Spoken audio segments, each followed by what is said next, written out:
मी निरुपमा भावे, माझं वय आता 73 आहे। मी पहिल्यांदा अकॅडमिशियन होते। शाळेत असताना अभ्यास चांगला होता म्हणून पहिला नंबर आला, बीएससी झाले। मला इंजिनिअरिंगला जायचं होतं, पण वडिलांनी आणि भावाने सांगितलं मुलींनी इंजिनिअरिंग करायचं नाही। मग मी म्हटलं मी बीएससी झाले त्याला लग्न करणार नाही। मग मी एमएससी मॅथमॅटिक्स केलं, मग माझं लग्न झालं। मग पीएचडी केलं, वाडिया कॉलेजमध्ये पहिल्यांदा टीचिंग सुरू केलं।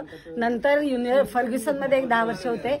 मग युनिव्हर्सिटीमध्ये मॅथमॅटिक्स डिपार्टमेंटला प्रोफेसर आणि हेड ऑफ द डिपार्टमेंट म्हणून 60व्या वर्षी रिटायर झाले।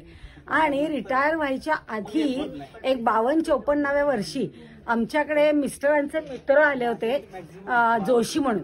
ते औंधहून वाडिया कॉलेजात रोज सायकलनी जायचे यायचे। तर त्यांनी सायकलचं इतकं कौतुक केलं की मला वाटलं वा, आता आपण 52-54 वर्षाचे आहोत, पण आपल्याला जर अजून 25 वर्ष चांगली तब्येत ठेवायची असली तर आपणही सायकल सुरू करू।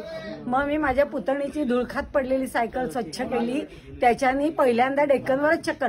नाहीतर मी 18 वर्षाची झाल्यापासून फक्त स्कूटर चालवायची, पायी सुद्धा कधी जायची नाही, पण डेक्कनवर बारकी चक्कर मारली। मग कॉन्फिडन्स येण्यासाठी दुपारी रस्ता नसताना मंडईपर्यंत आईच्या तिकडे सायकलने गेले। मग एकदा एअरपोर्टवर जाऊन आले आणि मग माझी सायकल सुरू झाली। मग सकाळमध्ये मी पाहिलं की दर महिन्याच्या पहिल्या रविवारी सायकल ग्रुप, पुणे सायकल प्रतिष्ठान एका भागात जाऊन घोषणा देत सायकल प्रमोट करतात। मग मी त्यांच्याबरोबर सुरू केलं आणि त्यांचं सुरू झालं येत्या रविवारी कुठे जाणार आहात, तर म्हणे महाबळेश्वरला जाणार। म्हटलं महाबळेश्वरला? तर म्हणे हो, यंदा म्हणे आम्ही वाघा बॉर्डर आग्रा करणार आहोत, तर त्याची प्रॅक्टिस म्हणून आम्ही महाबळेश्वरला। मी म्हटलं बापरे, मग रोज किती करता? तर म्हणे 100 किलोमीटर। म्हटलं बापरे, एवढी करता? मग मी घरून निघाले, सायकल काढली आणि म्हटलं आपण भोरला जाऊया। मग कात्रजचा घाट केला, भोरच्या तिथे कापूरहोळपर्यंत गेले, पण तिथे मला जरा उशीर झाला होता निघायला, म्हणून तिथूनच परत आले।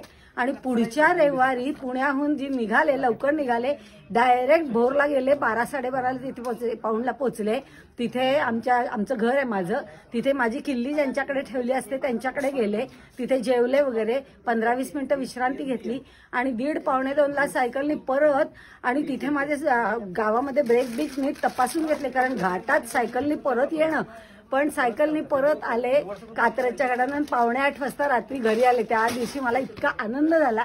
तेव्हापासून माझी जी सायकल सुरू झाली पुणे सायकल प्रतिष्ठानवर, दरवर्षी डिसेंबरमध्ये कुठल्या तरी प्रांतात सायकली रेल्वेने घेऊन जातो आणि तिथे 8-10 दिवस सायकलिंग करतो आणि रेल्वेने सायकली परत आणतो असं। आणि आम्ही पहिल्यांदा फॉक्सी म्हणजे गायनाकॉलॉजिकल सोसायटी ऑफ इंडिया यांच्याबरोबर त्यांची जिथे जिथे कॉन्फरन्स असेल तिथे, पहिल्या वर्षी आग्र्याला कॉन्फरन्स होती, तर आम्ही वाघा बॉर्डर ते आग्रा केलं आणि ते माझं पहिलं होतं।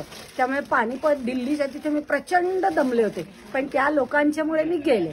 मग वाघा बॉर्डर आग्रा केलं, नंतर भुवनेश्वर कलकत्ता केलं, तिथे चाइल्ड स्पेशालिस्टची कॉन्फरन्स होती, भुवनेश्वर कलकत्ता, मग गोवा कोचीन, मग चेन्नई कन्याकुमारी, मग आम्ही हे यांच्याबरोबर जाणं सोडून दिलं आणि एका मध्य प्रदेशात गेलो, राजस्थानमध्ये गेलो, सौराष्ट्रमध्ये गेलो, नंतर पुणे, मनाली, लेह, खारदुंगला केलं। Khardungla highest motorable pass in the world, तिथे खारदुंगला गेल्यावर मला इतका आनंद झाला, सायकल वर घेऊन मी माझा फोटो काढला। आणि मग खारदुंगला गेलं। मग नंतर आमची एकादशी, माझी मैत्रीण, आम्ही ठरवलं माझा 17वा वाढदिवस आपण पुणे ते कन्याकुमारी सायकलने जाऊन करूया। मग आम्ही पुणे ते कन्याकुमारी 16 दिवसात सायकलने गेलो। तिथे माझे मिस्टर आले आणि केक कापून, आमचा पहिल्यांदाच केक कापून वाढदिवस झाला। त्याच्यानंतर गेल्या वर्षी 72 वर्षाचे झाले तेव्हा एकादशी आम्ही 10-12 जण पुणे ते जम्मू सायकलने गेलो। ते 18 दिवसात केलं जम्मूला। खरं तर शेवटचे 2 दिवस पाऊस होता म्हणून आम्हाला जाता आलं नाही, म्हणजे आम्ही अमृतसरला थांबवलं आणि मग ठरल्याप्रमाणे जम्मूला गेलो, पण पुणे जम्मू केलंच असतं, म्हणजे पुणे जम्मू सायकल केलं। आणि ह्याच्यामध्ये मग माझी सगळ्या जिमवाल्यांची ओळख झाली। मग आम्ही दर शनिवारी 108 सूर्यनमस्कार घालतो। नंतर पळायची सुरुवात झाली, मग मी 5 किलोमीटर पळायची, पण मग मिलिंद सोमणचं ते पेंकॅथॉन आहे त्याच्यासाठी 10 किलो त्यांनी मला इन्व्हाइट केलं, कारण माझा जोश टॉक एक आहे तो त्यांनी पाहिला आणि पहिल्यांदा त्यांनी त्या हयातमध्ये प्रेस कॉन्फरन्स घेतली, तिथे त्यांनी बोलवलं होतं. मग त्याच्याबरोबर पिंकॅथॉनला 10 किलोमीटर आणि मी प्रॅक्टिस केली होती तेव्हा मला वाटत होतं मला 10 मिनिटं लागतात 1 किलोमीटरला, पण ते मी अंदाजाने करायची, माझ्याकडे घड्याळ नव्हतं. तर त्या दिवशी मला 9 मिनिटातच आलं, म्हणजे बहुतेक मी ते 10च्या थोडं जास्त करायची. तर त्यामुळे माझं त्या दिवशी 9 मिनिटाला 1 किलोमीटर झालं. मग नंतर मार्चमध्ये 8 मार्चला लेडीज स्पेशल हे केलं, ट्रायथलॉन ऑलिम्पिक, म्हणजे 1.5 किलोमीटर पोहणं, त्याच्यानंतर 40 किलोमीटर सायकलिंग आणि त्याच्यानंतर 10 किलोमीटर पळणं. ते शेवटचं 10 किलोमीटर माझ्याच्याने होईल की नाही असं मला वाटत होतं. ते एकादशी माझ्याबरोबर पळायला मला पुश करायला होती, त्यामुळे ते पण बरोबर 5:30ला सुरुवात केली, 10:15ला संपलं. ते झालं 8 मार्चला. त्याच्यानंतर 12 मार्चला 3 दिवसात पुणे गोवा सायकल केली. म्हणजे पहिल्या दिवशी कराडला गेलो.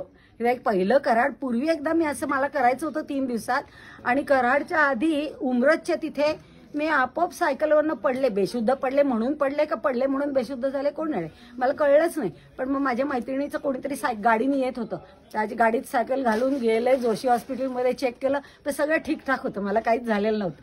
तर ते 3 दिवसाचं राहिलं होतं. ते परवा आम्ही विकास मालपुते आमचा इन्स्ट्रक्टर, PT इन्स्ट्रक्टर, त्याच्याबरोबर आम्ही 3 दिवसात गोवा केलं. पणजीला तिथे पोहोचलो संध्याकाळी 7ला, मी आणि एकादशी. बाकी सगळे मुलं होती ती चांगली, पण ते आम्हाला बरोबर नाही असं आतापर्यंत केलंय. काय संदेश द्याल काय त्या पिढीला?